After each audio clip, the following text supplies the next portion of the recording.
जय हिंद दोस्तों, स्वागत है आपका बीए सेमेस्टर वाला में। दोस्तों आज के इस क्लास में हम लोग कवर करेंगे BA third year 6 semester exam 2024-25 Asian history यानी प्राचीन इतिहास का पेपर 1 है। ठीक है, 6 सेमेस्टर प्राचीन इतिहास का पेपर 1 है।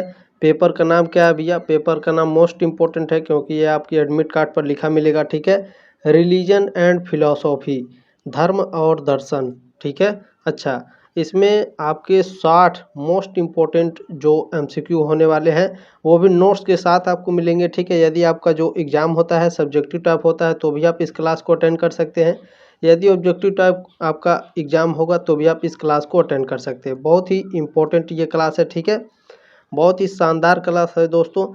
आपसे रिक्वेस्ट है, देखिए इस तरह से शेयर बटन बना होगा, इस पर क्लिक करके ज़रूर आप इस क्लास को शेयर करिएगा। ठीक है, सब्सक्राइब नहीं करते, लाइक नहीं करते, वो आपके ऊपर डिपेंड करता है, लेकिन शेयर ज़रूर कीजिएगा। ठीक है, क्योंकि मैं चाहता हूँ भारत में जितने भी यूनिवर्सिटी हैं जिनका भी एग्ज़ाम लगा हुआ है, ठीक है, धर्म और दर्शन का, मैं चाहता हूँ सभी बच्चों के पास ये क्लास होना चाहिए। ठीक है, बहुत ही इंपॉर्टेंट क्लास है। अच्छा, इसके ये पेपर 1 है, पेपर 2 के भी मैंने क्लास कराए हैं, उसका डिस्क्रिप्शन बॉक्स में लिंक दिया गया है। ठीक है, डिस्क्रिप्शन बॉक्स में लिंक है प्लेलिस्ट का, वहाँ से जा कर के आप पेपर 1 पेपर 2 दोनों का लिंक है। पूरा आपको यूनिट वाइज क्लास मिल जाएंगे। ठीक है, अभी यूनिट वाइज चल रहा है, फिर जब आपका एग्ज़ाम शुरू होने वाला रहेगा तब आपको महासंग्राम रिविजन्स क्लास मिल जाएंगे। ठीक है, ताकि आप अच्छे से प्रिपरेशन कर से एग्ज़ाम दे सकते हैं। ठीक है, चलिए इसमें पहला प्रश्न आपका पूछा है साथियों, ऋग्वेद का कौन सा मंडल पूर्णतः सोम को समर्पित है? तो नवा मंडल जो होता है साथियों, ये ठीक है, ऋग्वेद का जो नवा मंडल है ये सोम को समर्पित है। ठीक है, अच्छा, जो की पॉइंट्स है इसको ध्यान से देखिएगा, इससे कई सारे प्रश्न आपके एग्जाम में देखने को मिलेंगे। जो मैंने 5th सेमेस्टर में आपको पढ़ाया था एशियन हिस्ट्री में, की पॉइंट से आपके कई सारे प्रश्न आए थे। ठीक है, तो ध्यान रखिएगा और आपका जो डाउट रहेगा वो भी क्लियर हो जाएगा। ठीक है, देखिए ऋग्वेद सनातन धर्म का सबसे आरंभिक स्रोत है। इसमें 1028 सूक्त हैं। आपके एग्जाम में पूछता है ऋग्वेद में कितने सूक्त है भैया? तो 1028। ठीक है, जिनमें देवताओं की स्तुति की गई है। इसमें देवताओं का यज्ञ में आवाहन करने के लिए मंत्र है ऋग्वेद में। ठीक है, यही सर्वप्रथम वेद है। ठीक है, पूछता है कौन सा वेद सर्वप्रथम वेद है? तो ऋग्वेद है, ध्यान रखिएगा। ठीक है, ऋग्वेद का नवा मंडल पूरी तरह से सोम देवता को समर्पित है। इस मंडल में सोम से जुड़े सूक्तों का संग्रह है।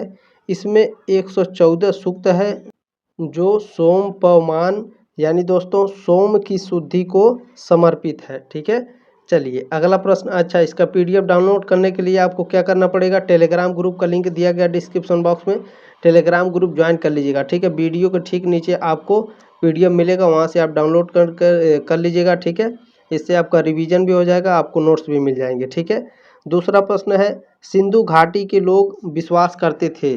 तो सिंधु घाटी के लोग साथियों मातृशक्ति में विश्वास करते थे। ठीक है, ऑप्शन नंबर डी करेक्ट है। हालांकि सिंधु घाटी के लोग कई चीज़ों में विश्वास करते थे, आपके ऑप्शन में दिया नहीं है। ठीक है, तो ध्यान रखिएगा आपके। चलिए मैं की पॉइंट्स के माध्यम से आपको समझाने का प्रयास करता हूं कि किसमें सिंधु घाटी के लोग विश्वास करते थे। ठीक है, देखिए सिंधु घाटी के लोग कई चीज़ों में विश्वास करते थे। किसमें भैया? मातृ देवी, पशुपतिनाथ, सूर्य, जल, पृथ्वी देवी, लिंग, वृक्ष, प्रकृति देवी, पशु पूजा, वृक्ष पूजा जैसे पीपल को। ठीक है, ताबीज पहनना, भूत प्रेत, मातृशक्ति। ठीक है, मातृशक्ति आपके ऑप्शन में दिया था, बाकी और कोई नहीं दिया था। तो इसे याद करना वेरी वेरी मोस्ट इंपॉर्टेंट है। 120% मेरी गारंटी है, इससे प्रश्न आता है हर साल। ठीक है, अब पूछा भी जाएगा। ठीक है, तो ध्यान से इसे रट लीजिएगा। ठीक है, इससे एक प्रश्न आएगा आपके एग्जाम में जरूर। चलिए तीसरा नंबर प्रश्न क्या है भैया? निम्न में से किस पशु की आकृति जो मुहर पर मिली है जिससे ज्ञात होता है कि सिंधु घाटी एवं मेसोपोटामिया की सभ्यताओं के मध्य व्यापारी संबंध थे?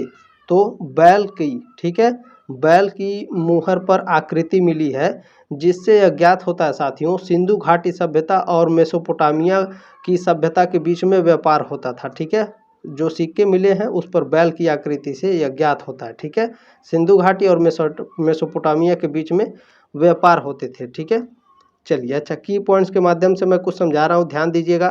देखिए हड़प्पा काल में मिली कुछ मुहरों पर बैल की आकृति मिली है। सिंधु घाटी की कुछ मुहरों पर बाघ जैसे जानवर और सींग खूर बने हुए हैं। कुछ मुहरों पर दो शेर लड़ते हुए एक आदमी का चित्र भी बना है। ठीक है, ये सभी पॉइंट याद रखिएगा, पूछेगा कि सींग, ठीक है, जो जानवर और सींग के जो खूर बने हुए हैं, ठीक है, दो शेर लड़ते हुए एक आदमी का चित्र किस काल के सिक्कों पर बना है?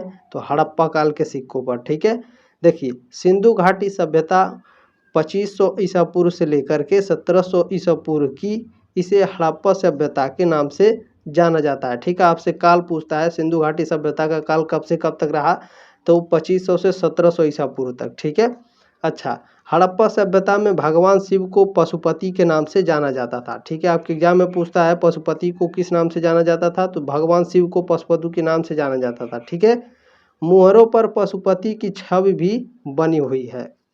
चलिए अगला प्रश्न देखते हैं। 4 नंबर प्रश्न क्या है भैया आपका, सिंधु घाटी सभ्यता के लोगों की धार्मिक आस्था के संबंध में निम्नलिखित कथनों पर विचार कीजिए।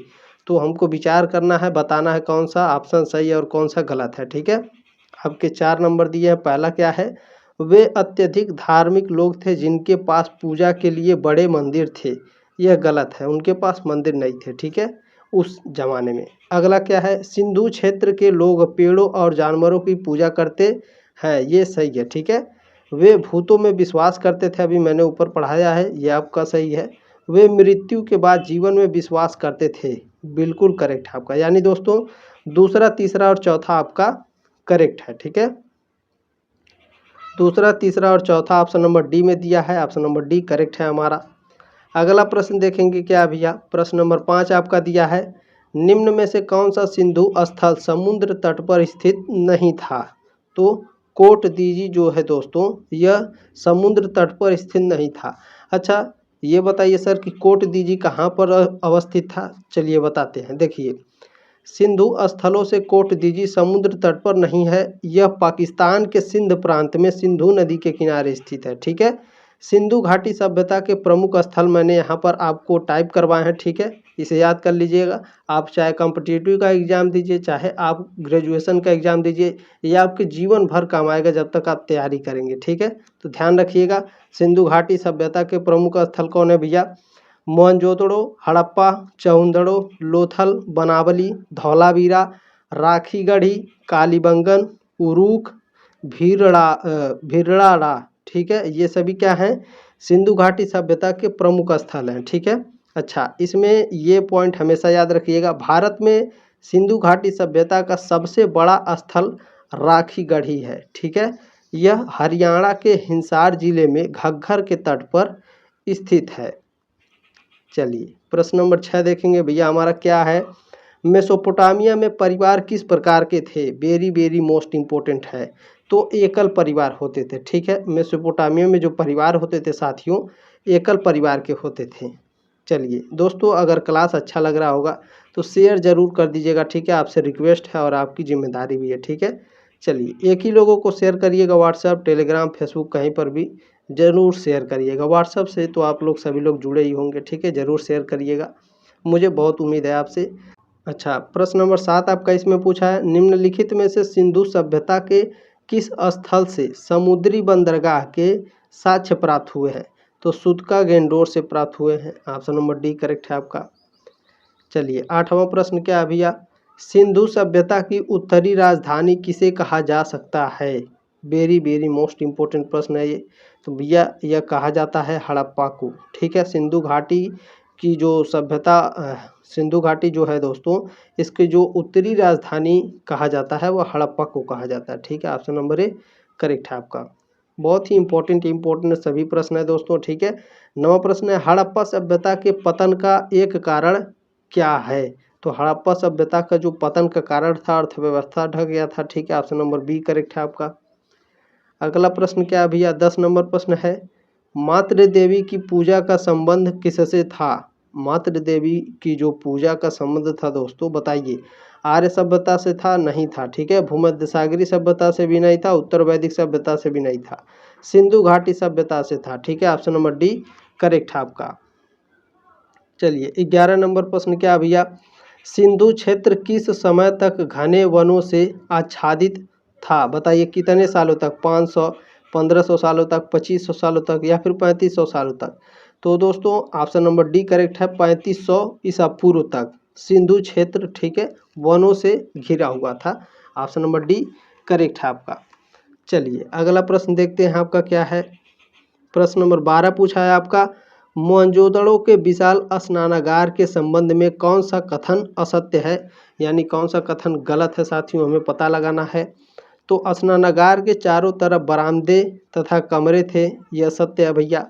यह 30 फीट लंबा, 23 फीट चौड़ा तथा 8 फीट गहरा था, यह भी करेक्ट है आपका। इसमें जल एक नदी से भरा जाता था, नहीं भरा जाता था, ये गलत है आपका, यही असत्य है। ऑप्शन नंबर सी करेक्ट है आपका, ठीक है। चलिए अगला प्रश्न देखेंगे भैया। 13 नंबर प्रश्न क्या है, सिंधु सभ्यता में किस प्रकार के स्तंभ नहीं होते थे। वेरी वेरी मोस्ट इंपॉर्टेंट प्रश्न है ये। तो दोस्तों नुकीले, ठीक है, नुकीले जो स्तंभ होते थे यह सिंधु सभ्यता में नहीं होते थे। गोलाकार, वर्गाकार और आयताकार होते थे, नुकीले स्तंभ नहीं होते थे सिंधु सभ्यता में, ठीक है, ध्यान रखेंगे। चलिए 14 नंबर प्रश्न क्या है भैया, 1875 ईस्वी में भारत के प्राचीनतम नगरों में के अवशेषों को सबसे पहले किसने खोजा था। बताइए, फटाफट बताने का प्रयास करेंगे दोस्तों। तो ऑप्शन नंबर बी करेक्ट है आपका, ठीक है, अलेक्जेंडर कनिंघम 1875 ईस्वी में भारत के प्राचीनतम नगरों के अवशेषों को खोजने वाले सबसे पहले व्यक्ति थे, ठीक है, अलेक्जेंडर कनिंघम, याद रखिएगा, बहुत ही इंपॉर्टेंट प्रश्न है। 15वां नंबर प्रश्न है भैया, निम्नलिखित में से कौन से हड़प्पा नगर गुजरात में स्थित है। धोलावीरा और मेहरगढ़ या फिर कोल्डीहवा और राखीगढ़ी या फिर धौलावीरा और लोथल। तो ऑप्शन नंबर सी करेक्ट है आपका, ठीक है, धौलावीरा और लोथल जो है भैया यह हड़प्पा नगर गुजरात में स्थित है, ठीक है। ऑप्शन नंबर सी करेक्ट है आपका, 15 का सी करेक्ट है, ठीक है। चलिए 16 नंबर प्रश्न क्या है, लोथल की खुदाई से निम्नलिखित में से किन तत्वों की पुष्टि होती है। तो कृत्रिम गोदीवाड़ा की होती है, अग्नि पूजा के अवशेषों की, कांसे की नाम पट्टिका ये भी होती है, चावल के छिलके ये भी करेक्ट है, एक ऐसी मुहर जिस पर जहाज अंकित है ये भी, ठीक है। लोथल की खुदाई में जो निम्नलिखित तत्वों की पुष्टि हुई है, इन सभी तत्वों की पुष्टि हुई है साथियों, ठीक है। तो ऑप्शन नंबर डी हमारा करेक्ट हो जाएगा। प्रश्न नंबर 17 आपका पूछा साथियों, निम्नलिखित में से किन किन तत्वों के बारे में निश्चित रूप से कहा जा सकता है कि सिंधुवासी उसमें विश्वास रखते थे। तो लिंग और योनि की पूजा, तो इसमें विश्वास करते थे, ठीक है, करेक्ट है आपका। वृक्ष, पशु और पक्षी की भी पूजा करते थे, ठीक है, ये भी करेक्ट है आपका। विभिन्न देवताओं की मूर्ति पूजा करते थे, ये भी करेक्ट है। अनिष्टकारी शक्तियों तथा भूत प्रेत पर विश्वास करते थे, भी पढ़ा है मैंने, ये भी करेक्ट है आपका। मृतकों के साथ आवश्यकता की वस्तु दफनाने की प्रथा भी इन्होंने भी शुरुआत की थी, ये भी करेक्ट है साथियों, ठीक है। चलिए सभी करेक्ट है आपका, तो ऑप्शन नंबर डी करेक्ट हो जाएगा, ठीक है, उपरोक्त सभी। चलिए 18 नंबर प्रश्न क्या है भैया, निम्नलिखित में से किसे पूर्व हड़प्पा संस्कृति से संबंधित नहीं माना जाता है। आमरी संस्कृति, झोब संस्कृति, सोथी संस्कृति, कोटदीजी संस्कृति। ऑप्शन नंबर बी करेक्ट है भैया, झोब संस्कृति जो है पूर्व हड़प्पा संस्कृति से संबंधित नहीं माना जाता है, ठीक है। और आमरी संस्कृति, सोथी संस्कृति और कोटदीजी संस्कृति, इन तीनों को पूर्व हड़प्पा संस्कृतियों से संबंधित माना जाता है, ठीक है। चलिए 19 नंबर प्रश्न क्या है आपका, निम्नलिखित में से कौन मोहनजोदड़ो की सबसे बड़ी इमारत मानी जाती है। तो धान्य कोठार को, ठीक है, विशाल अन्नागार यानी धान्य कोठार को। देखिए कभी कभी क्या होता है, ये आपके ऑप्शन में नहीं देता है, धान्य कोठार देता है, तो इसलिए मैंने दोनों टाइप किया है, ध्यान रखेंगे इस बात को, ठीक है। ऑप्शन नंबर ए करेक्ट है आपका। अगला प्रश्न देखेंगे 20 नंबर क्या है, ईरान की सीमा के निकट किस हड़प्पा स्थल की खोज की गई है। तो ईरान के निकट सूतका-गेंडोर, ठीक है, सूतका-गेंडोर हड़प्पा स्थल की खोज की गई है, ऑप्शन नंबर बी करेक्ट है। और ये भी वेरी वेरी मोस्ट इम्पोर्टेंट है, जो वेरी वेरी मोस्ट इम्पोर्टेंट है, यह प्रश्न पूछा जाएगा, ध्यान रखेंगे इस बात को, ठीक है। चलिए 21 नंबर प्रश्न क्या है, हड़प्पा सभ्यता का मुख्य आयात क्या था, यानी जो हड़प्पा सभ्यतावासी थे साथियों, यह क्या आयात करते थे, ठीक है। तो ये धातु तथा कीमती पत्थर। ठीक है, ऑप्शन नंबर ए करेक्ट है साथियों। चलिए अगला प्रश्न क्या है, 22 नंबर प्रश्न है आपका, निम्नलिखित में से कौन सी समानता सिंधु सभ्यता और सुमेर, मेसोपोटामिया और मिस्र के बीच दिखाई नहीं देती है?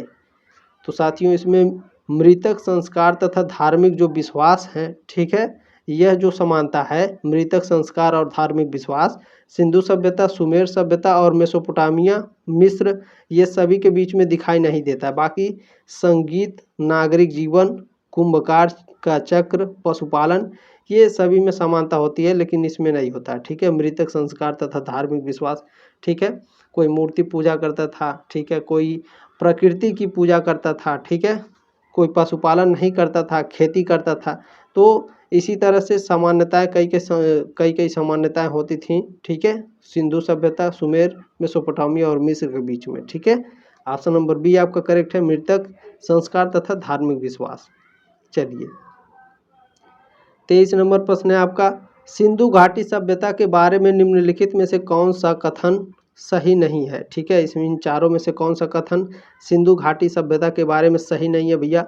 तो पढ़ना पड़ेगा इसे। सिंधु सभ्यता में कढ़ाई वाले वस्त्र अज्ञात थे, बिल्कुल ये आपका करेक्ट नहीं है, असत्य। जो कथन सही नहीं है ये ऑप्शन नंबर ए वाला सही है। ठीक है, वो जानते थे, ठीक है, कढ़ाई वाले वस्त्रों पर उन्हें, जो सिंधु घाटी सभ्यता के लोग थे, ठीक है, ये जो वस्त्रों पर कढ़ाई करना जानते थे। ठीक है, इस बात को याद रखेंगे। ऑप्शन नंबर ए आपका करेक्ट है। ठीक है, किसी प्रकार की सिंचाई के साक्ष्य मिले हैं, ये करेक्ट है आपका। कई शहरों में नाले ढके हुए थे, ये भी कथन आपके करेक्ट हैं। ठीक है, जो सही नहीं है ऑप्शन नंबर ए वाला है। ठीक है, ये मैं आपको अलग से बता रहा हूँ। मोहनजोदड़ो, हड़प्पा और लोथल में भंडार गृह थे, ये भी आपका कथन सही है। ठीक है, तो इसमें पूछा है कौन सा कथन सही नहीं है, तो पहला वाला मैंने आपको बताया। ठीक है, सिंधु सभ्यता में कढ़ाई वाले वस्त्र अज्ञात थे, ये आपका सही नहीं है, वो उन्हें आता था। ठीक है, कढ़ाई करना आता था, ध्यान रखेंगे।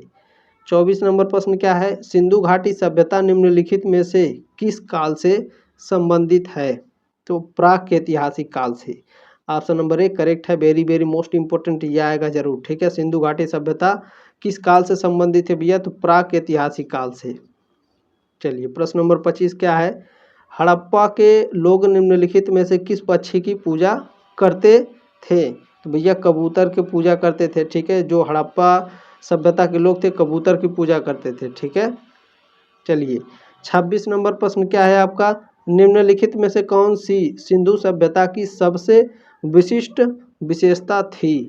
तो जो नगर योजना थी, ठीक है, सिंधु सभ्यता की सबसे विशिष्ट विशेषता थी, याद रखिएगा, वेरी वेरी मोस्ट इम्पोर्टेंट है, यह भी प्रश्न आने के बहुत ज़्यादा चांसेस हैं। ठीक है, 27 नंबर प्रश्न क्या है, सिंधु घाटी के लोगों ने नगरों में घरों के विन्यास के लिए कौन सी पद्धति अपनाई थी? तो ग्रिड पद्धति। ठीक है, ऑप्शन नंबर सी करेक्ट है आपका, यह भी इम्पोर्टेंट है, ध्यान रखेंगे। 28 नंबर प्रश्न क्या है, हड़प्पा सभ्यता की उत्पत्ति के संबंध में कौन सा कथन सही है? ठीक है, आपके 4 ऑप्शन दिया है, इसमें से 3 ऑप्शन गलत है, 1 ऑप्शन सही है, आपको ढूंढना है कौन सा कथन भैया सही है। ठीक है, तो बहुत ही कठिन होता है ये प्रश्न, ध्यान रखेंगे। यह अचानक विकसित हुआ, तो ये गलत है। यह स्थानीय पूर्व हड़प्पा और प्रारंभिक हड़प्पा संस्कृतियों से विकसित हुई है, ये करेक्ट है आपका। ठीक है, यह आर्य मूल का था, गलत है। यह सुमेरी मूल का था, ये भी गलत है। तो कौन सा कथन हमारा सही है भैया? Option number B. ठीक है, ऑप्शन नंबर बी हमारा करेक्ट है, हड़प्पा सभ्यता की उत्पत्ति के संबंध में ऑप्शन नंबर बी करेक्ट है। प्रश्न नंबर 29 आपका पूछा साथियों, निम्नलिखित में से किस किस किले के अंदर चबूतरे पर अग्निकुंड है? वेरी वेरी मोस्ट इंपॉर्टेंट है, 120% गारंटी है मेरी, इस टाइप के प्रश्न आपके एग्जाम में देखने को मिलेंगे। ठीक है, तो कालीबंगड़, मोहनजोदड़ो, हड़प्पा, चौंदड़ो, लोथल और बनवाली पूछ रहा है, इन किलों के अंदर चबूतरों पर अग्निकुंड है कि नहीं है, आपको पहचानना है। तो हम बता रहे हैं, देखिए कालीबंगड़, लोथल और बनवाली, ठीक है, इन तीनों पर जो इन किलों के अंदर साथियों चबूतरे हैं। ठीक है, चबूतरे पर अग्निकुंड हैं कालीबंगड़, लोथल और बनवाली में। बाकी मोहनजोदड़ो, हड़प्पा और चौंदड़ो में नहीं है, यानी ऑप्शन नंबर ए, ई और एफ हमारा करेक्ट है। ठीक है, कालीबंगड़, लोथल, बनवाली, इसमें चबूतरे पर अग्निकुंड है, बाकी में नहीं है। ठीक है, ए ई एफ हमारा कौन है भैया? तो ऑप्शन नंबर बी करेक्ट है आपका। ठीक है, ए ई एफ हमारा करेक्ट है। चलिए अगला प्रश्न देखते हैं। 30 नंबर प्रश्न क्या है आपका? निम्नलिखित हड़प्पा स्थलों में से किसके कब्र में 2 लोगों के शव पाए गए हैं? तो Lothal, option number D correct है आपका। बहुत ही इंपॉर्टेंट प्रश्न आएगा, जरूर ध्यान रखेंगे। 31 नंबर प्रश्न क्या है भैया? प्रश्न नंबर 31 पूछा है आपका, निम्नलिखित में से कौन सा स्थान हड़प्पावासियों द्वारा समुद्री यात्रा गतिविधियों का प्रमाण देती है? तो बताइए, लोथल, सूरकोटदा, कोटदीजी या फिर बालकोट? तो ऑप्शन नंबर ए करेक्ट है, लोथल। ठीक है, हड़प्पावासियों द्वारा समुद्री यात्रा गतिविधि का जो प्रमाण है वो लोथल देता है। ठीक है, चलिए प्रश्न नंबर 32 है, निम्नलिखित में से कौन सा सर्वाधिक उपयुक्त कारण है जिसने हड़प्पावासियों को शहरी बस्ती छोड़ने के लिए विवश किया? तो जल संबंधी परिवर्तन यानी बाढ़। ठीक है, ऑप्शन नंबर ए करेक्ट है आपका। प्रश्न नंबर 33 क्या है? बोलन नदी के किनारे बोलन दर्रों के अधोभाग में 1981 में हड़प्पा पूर्व बस्ती की खोज की गई, वह निम्नलिखित कौन सी जगह थी? ठीक है, जो बोलन नदी के किनारे बोलन दर्रों के अधोभाग में दोस्तों 1981 में हड़प्पा पूर्वी बस्ती की खोज की गई थी। ठीक है, हड़प्पा पूर्वी बस्ती की बात कर रहा है। उस समय जो खोजी गई थी उसका क्या नाम था? ठीक है, तो मेहरगढ़ था भैया। क्या है? Mehrgarh. Very very very most important है। ठीक है, याद रखिएगा इस प्रश्न को। अच्छा, इसका पीडीएफ जरूर डाउनलोड कर लीजिएगा, रिवीजन करते रहिएगा। ठीक है, 34 नंबर प्रश्न है, निम्नलिखित में से किसने सिंधु घाटी सभ्यता को हड़प्पा संस्कृति कहा? तो सर जॉन मार्शल ने, ऑप्शन नंबर बी करेक्ट है आपका। प्रश्न नंबर 35 क्या है? सिंधु घाटी सभ्यता के किस स्थल से अग्नि वेदिकाएं प्राप्त हुई हैं? मोहनजोदड़ो, लोथल, कालीबंगन या सोर्तुगई से? बताइए भैया। तो ऑप्शन नंबर सी करेक्ट है आपका, कालीबंगन से। ठीक है, सिंधु घाटी सभ्यता के कालीबंगन से अग्नि वेदिकाएं प्राप्त हुई हैं। प्रश्न नंबर 36 से 36 नंबर प्रश्न है, सिंधु घाटी सभ्यता का प्रथम स्थल जो पाकिस्तान के पश्चिमी प्रांत, ठीक है, पंजाब प्रांत के मांटगोमरी जिले में, जो वर्तमान कहाँ है? पाकिस्तान में। ठीक है, स्थित रावी नदी के तट पर स्थित है। कौन सा स्थान है भैया जो सिंधु घाटी सभ्यता का प्रथम स्थल है जो पाकिस्तान के पश्चिमी पंजाब प्रांत के मांटगोमरी जिले में रावी नदी के तट पर स्थित है? बताइए, कालीबंगा, लोथल, हड़प्पा या फिर चौंदड़ो?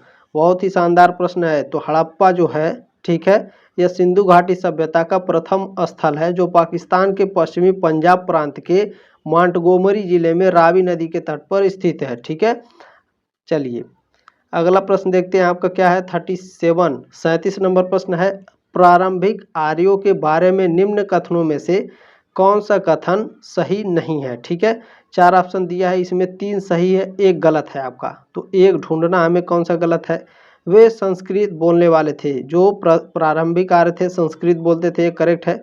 घुड़सवारी किया करते थे, भी करेक्ट है। वे कई झुंडों में भारत पहुंचे, ये भी करेक्ट है आपका। ये गलत है। वे मुख्यतः नगरों में निवास करते थे, ये गलत है आपका। ठीक है, ऑप्शन नंबर डी इनकरेक्ट है, ये असत्य है। ठीक है, सही नहीं है। चलिए इसमें की पॉइंट्स क्या है भैया? आरंभिक वैदिक आर्य तांबे, कांसे और सोने की धातुओं से परिचित थे। वे राजस्थान के खेतड़ी क्षेत्र से तांबे का व्यापार करते थे। आपके एग्जाम में पूछता है कि जो वैदिक आर्य थे वो किन धातुओं से परिचित थे? तो तांबे, कांसे, सोने से। ठीक है, वे कहाँ से व्यापार करते थे भैया? तो राजस्थान के खेतड़ी क्षेत्र से। किसका व्यापार? तांबे का व्यापार। चलिए 38 नंबर प्रश्न क्या है? इनमें से किस फसल का ज्ञान वैदिक काल के लोगों को नहीं था? जौ, गेहूं, चावल या फिर तंबाकू? ऑप्शन नंबर डी करेक्ट है, तंबाकू का। ठीक है, वैदिक काल के लोगों को तंबाकू का ज्ञान नहीं था, जौ, गेहूं, चावल का था। चलिए प्रश्न नंबर 39 है साथियों, उत्तर वैदिक काल के वैद विरोधी और ब्राह्मण विरोधी धार्मिक अध्यापकों को किस नाम से जाना जाता था? तो श्रमण के नाम से जाना जाता था। ठीक है, ऑप्शन नंबर सी करेक्ट है साथियों आपका। ठीक है, टाइपिंग में गलती हो गई, इसके लिए सॉरी। श्रमण के नाम से जाना जाता था भैया। ठीक है, चलिए अच्छा, बहुत ही इंपॉर्टेंट प्रश्न है, याद रखिएगा, very very very most important है, ठीक है, ये आएगा जरूर, ध्यान में रखिएगा। इसका की पॉइंट देख लीजिए, वैदिक काल में समाज को 4 वर्गों में बांटा गया था, ब्राह्मण, क्षत्रिय, वैश्य और शूद्र। अच्छा, एक प्रश्न इससे पूछता है कि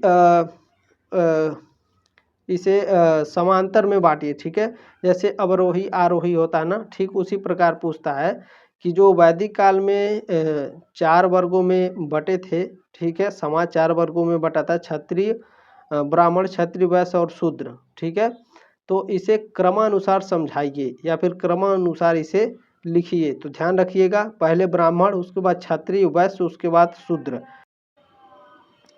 अच्छा, इसमें प्रश्न नंबर 40 क्या है आपका? प्रश्न नंबर 40 पूछा है, वैदिक गणित का महत्वपूर्ण अंग है। Very very very most important प्रश्न, ये आएगा जरूर। वैदिक गणित का महत्वपूर्ण अंग क्या है भैया? शल्व सूत्र, ऑप्शन नंबर सी करेक्ट है आपका। अच्छा, इसमें की पॉइंट्स है, ध्यान रखिएगा। वैदिक गणित सदगुरु स्वामी भारती कृष्ण तीर्थ द्वारा साल 1965 में लिखी गई एक किताब है, ठीक है। वैदिक गणित का सबसे महत्वपूर्ण अंग शुल्वा सूत्र है। यह ग्रंथों का बड़ा हिस्सा है जिसे स्रोत सूत्र कहा जाता है, ठीक है। चलिए, इन सभी इंपॉर्टेंट की को याद रखिएगा, बहुत ही काम आएंगे आपकी। चलिए, 41 नंबर प्रश्न है, किस वेद में प्राचीन वैदिक युग की संस्कृति के बारे में सूचना दी गई है? तो ऑप्शन नंबर ए करेक्ट है, ऋग्वेद। चलिए, अगला प्रश्न क्या है भैया? प्रश्न नंबर 42 बहुत ही इंपॉर्टेंट है। इसमें क्या है? उत्तर वैदिक काल में लिखे गए ग्रंथों का सही क्रम कौन सा है? 4 क्रम दिया है, पूछ रहा है उत्तर वैदिक काल में लिखे गए ग्रंथों का सही क्रम क्या है भैया? तो पहले वेद, उसके बाद ब्राह्मण, आरण्य, उसके बाद उपनिषद, ठीक है। चलिए, आरक्य है, ध्यान रखेंगे, वेद, ब्राह्मण, आरक्य और उपनिषद। बहुत ही इंपॉर्टेंट प्रश्न है ये, ठीक है, याद रखिएगा।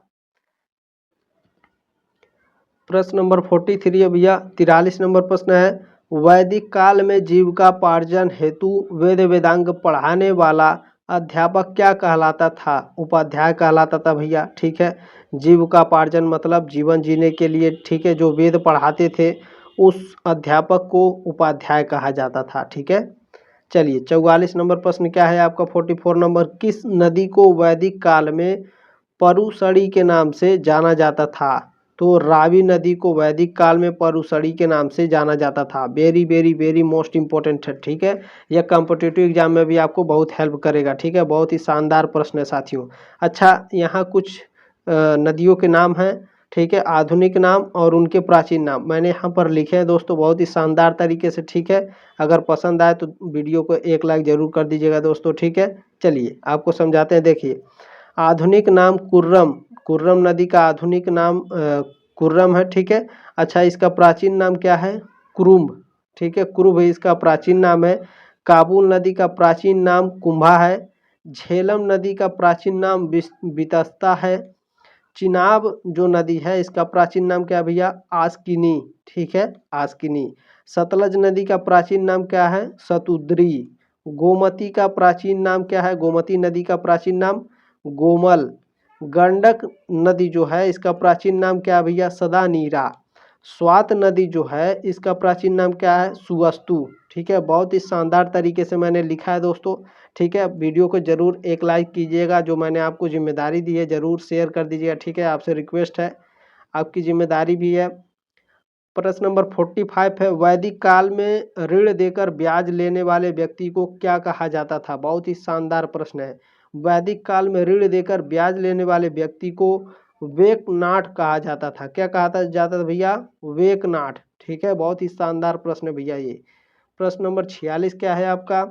वैदिक काल में आय का कितना भाग कर के रूप में लिया जाता था? बहुत ही शानदार प्रश्न है। तो 1/16 भाग कर के रूप में लिया जाता था, ठीक है, वैदिक काल में। प्रश्न नंबर 47 क्या है? निम्न में से कौन सी मोहनजोदड़ो की सबसे बड़ी इमारत मानी जाती है? तो साथियों, यह विशाल स्नानागार माना जाता है, ऑप्शन नंबर ए करेक्ट है आपका, ठीक है। अन्नागार और स्नानागार में अंतर होता है, ध्यान रखेंगे आप, ठीक है। चलिए, प्रश्न नंबर 48 क्या है भैया? किस स्थल से युगल यानी समाधान द्विदश संस्कार का प्रमाण मिला है? वेरी वेरी मोस्ट इंपोर्टेंट, ये आएगा जरूर, लोथल से मिला, ठीक है। लोथल से युगल समाधान, ठीक है, जिसे 200 संस्कार का प्रमाण मिला। यानी दोस्तों एक ही कब्र में, ठीक है, एक ही कब्र में 200 जो रहता है उसे 200 बोलते हैं, ठीक है। इस संस्कार का प्रमाण कहाँ मिला है? तो लोथल में, ठीक है। यानी एक ताबूत होता था, एक ताबूत में 2 व्यक्तियों की लाशें होती थी, तो इस लाशों का जो संस्कार का प्रमाण मिला कहाँ मिला है? लोथल में। चलिए प्रश्न नंबर 49 क्या है आपका? निम्न पशुओं में से किस एक का हड़प्पा सभ्यता में पाई मुहरों और टेराकोटा कलाकृतियों में निरूपण या फिर अंकन नहीं हुआ है? शेर, गेंडा, हाथी या बाघ? तो गेंडा, हाथी और बाघ का हुआ, शेर का नहीं हुआ है, ठीक है। ऑप्शन नंबर ए करेक्ट है आपका। प्रश्न नंबर 50 क्या है भैया? हड़प्पावासी किस धातु से परिचित थे? ठीक है, पूछ रहा किस धातु से परिचित थे हड़प्पा के लोग? लोहा से, ठीक है, परिचित नहीं थे, ठीक है, यहाँ पर परिचित नहीं थे, ठीक है, परिचित नहीं थे। हड़प्पावासी किस धातु से परिचित नहीं थे भैया? लोहा से परिचित नहीं थे। बाकी सोना, ठीक है, टाइपिंग में बहुत ज़्यादा गलती हो गई, सॉरी दोस्तों इसके लिए। सोना, चांदी, तांबा एवं कांसा, टीन एवं कांसा, ये सभी से परिचित थे, लोहा से परिचित नहीं थे हड़प्पावासी, ध्यान रखिएगा, ठीक है। चलिए 51 नंबर प्रश्न क्या है भैया? प्रथम विधि निर्माता कौन है? तो मनु है, ठीक है, ऑप्शन नंबर ए करेक्ट है आपका। पॉलिटिकल साइंस में मैंने पढ़ाया है बहुत ही शानदार तरीके से, ठीक है। चलिए प्रश्न नंबर 52 क्या है? कृष्ण भक्ति का प्रथम और प्रधान ग्रंथ है। कृष्ण भक्ति का प्रथम और प्रधान ग्रंथ जो है भैया क्या है बताइए? बहुत ही शानदार प्रश्न है। ऑप्शन नंबर सी करेक्ट है। श्रीमद् भगवत गीता जो है कृष्ण भक्ति का प्रथम और प्रधान ग्रंथ है, ठीक है। प्रश्न नंबर 53 है, ऋग्वेद में संपत्ति का मुख्य रूप क्या है? ऋग्वेद में जो संपत्ति का मुख्य रूप है क्या है? गोधन और भूमि, ये दोनों है भैया, ठीक है। ऑप्शन नंबर सी करेक्ट है, ए और बी दोनों। प्रश्न नंबर 54 क्या है? 54 नंबर है, ऋग्वेद के किस मंडल में शूद्र का उल्लेख पहली बार मिलता है? तो 10वें मंडल में, ठीक है, ऋग्वेद के 10वें मंडल में शूद्र का उल्लेख पहली बार मिलता है, ठीक है। 10वें 54 का ऑप्शन नंबर डी करेक्ट है, 10वें मंडल में, ठीक है। देखिए जो मैंने जो जितने भी प्रश्न पढ़ाए हैं ना, याद रखिएगा, बहुत ही शानदार प्रश्न है। जब आप एग्जाम में बैठेंगे तो आपको मजा आ जाएगा, ठीक है। प्रश्न नंबर 55 है, पुराणों की संख्या कितनी है? पुराणों की संख्या भैया 18 है। अच्छा, पुराणों की संख्या 18 है, कौन कौन है ये कोई नहीं बताता है। चलिए कोई नहीं बताता है तो हम बताएंगे। देखिए हिंदू धर्म में पुराणों की संख्या 18 बताई गई है। इन पुराणों के नाम ये हैं, कौन कौन से भैया? ब्रह्म पुराण, पद्म पुराण, विष्णु पुराण, शिव पुराण। शिव पुराण को वायु पुराण कहते हैं। अच्छा, पहले टीवी पर विष्णु पुराण आता था, ठीक है, जब हम लोग छोटे छोटे थे। भगवत पुराण, नारद पुराण, मार्कंडेय पुराण, अग्नि पुराण, भविष्य पुराण, ठीक है, ब्रह्म वैवर्त पुराण, लिंग पुराण, वाराह पुराण, स्कंद पुराण, वामन पुराण, कूर्म पुराण, मत्स्य पुराण, गरुड़ पुराण, ब्रह्मांड पुराण। ये सभी क्या है भैया? ये सभी हिंदू धर्म के 18 पुराण हैं, ठीक है। अच्छा, पहले जो हम लोग छोटे थे तो ये आता था, ठीक है, विष्णु पुराण देता था, बहुत मजा आता था देखने में, ठीक है। चलिए शक्तिमान आते थे। चलिए प्रश्न नंबर 56 है आपका, वैदिक धर्म का मुख्य लक्षण इनमें से किसकी उपासना थी? प्रकृति की, देवी माता की, पशुपति की या त्रिमूर्ति की?